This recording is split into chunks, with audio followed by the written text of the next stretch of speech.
20वां बाब, खाली कब्र। हफ्ते के पहले दिन मरियम मगदलीनी ऐसे तड़के कि अभी अंधेरा ही था कब्र पर आई और पत्थर को कब्र से हटा हुआ देखा। बस वो शमौन पतरस और उस दूसरे शागिर्द के पास जिसे यीशु अजीज रखता था दौड़ी हुई गई और उनसे कहा कि खुदावंद को कब्र से निकाल ले गए और हमें मालूम नहीं कि उसे कहाँ रख दिया। बस पतरस और वो दूसरा शागिर्द निकलकर कब्र की तरफ चले और दोनों साथ साथ दौड़े, मगर वो दूसरा शागिर्द पतरस से आगे बढ़कर कब्र पर पहले पहुंचा। उसने झुककर नजर की और सूती कपड़े पड़े हुए देखे, मगर अंदर न गया।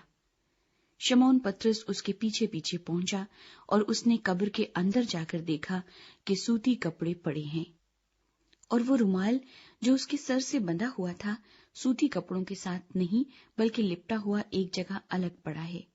इस पर दूसरा शागिर्द भी जो पहले कब्र पर आया था अंदर गया और उसने देखकर यकीन किया, क्योंकि वो अब तक उस नविश्ते को ना जानते थे जिसके मुताबिक उसका मुर्दों में से जी उठना जरूर था।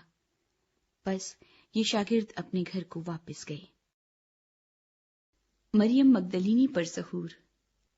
लेकिन मरियम बाहर कब्र के पास खड़ी रोती रही और जब रोते रोते कब्र की तरफ झुककर अंदर नजर की तो दो फरिश्तों को सफेद पोशाक पहने हुए एक को सरहाने और दूसरे को पहनताने बैठे देखा जहां यीशु की लाश पड़ी थी।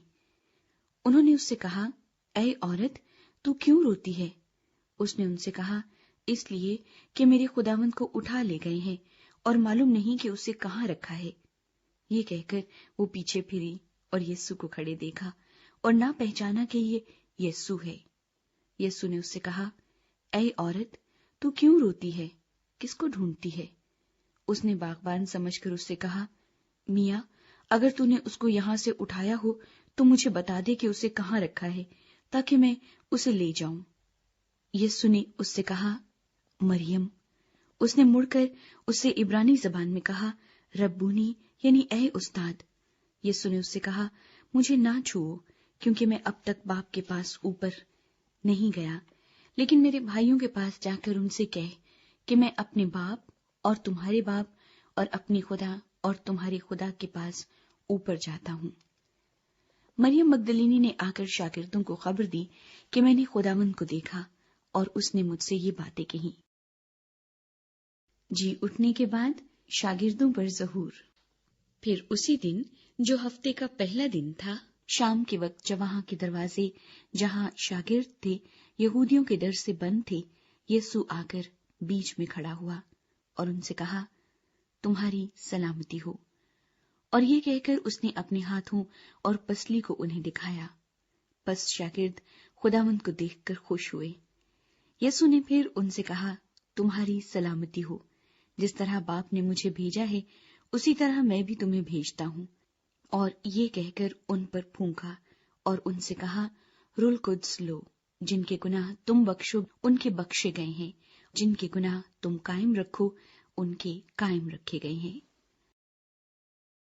यीशु मसीह और तोमा।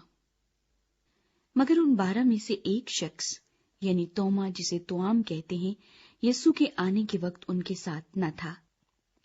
बस बाकी शागिर्द उससे कहने लगे कि हमने खुदावंद को देखा है, मगर उसने उनसे कहा, जब तक मैं उसके हाथों में मेखों के सुराख न देख लूं और मेखों के सुराखों में अपनी उंगली न डाल लूं और अपना हाथ उसकी पसली में न डाल लूं, हरगिज यकीन न करूंगा।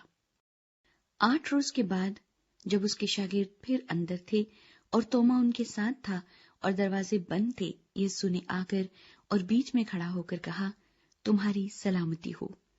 फिर उसने तोमा से कहा, अपनी उंगली पास लाकर मेरे हाथों को देख और अपना हाथ पास लाकर मेरी पसली में डाल और बेएतकाद न हो बल्कि एतकाद रख। तोमा ने जवाब में उससे कहा, ऐ मेरे खुदावंद, ऐ मेरे खुदा। यीशु ने उससे कहा, तू तो मुझे देखकर ईमान लाया है, मुबारक वो है जो बगैर देखे ईमान लाए। यूहन्ना की इंजील का मकसद। और यीशु ने और बहुत से मौजज़े शागिर्दों के सामने दिखाए जो इस किताब में लिखे नहीं गए, लेकिन یہ اس لیے لکھے گئے کہ تم ایمان لاؤ کہ یسوع ہی خدا کا بیٹا مسیح ہے، اور ایمان لا کر اس کے نام سے زندگی پاؤ۔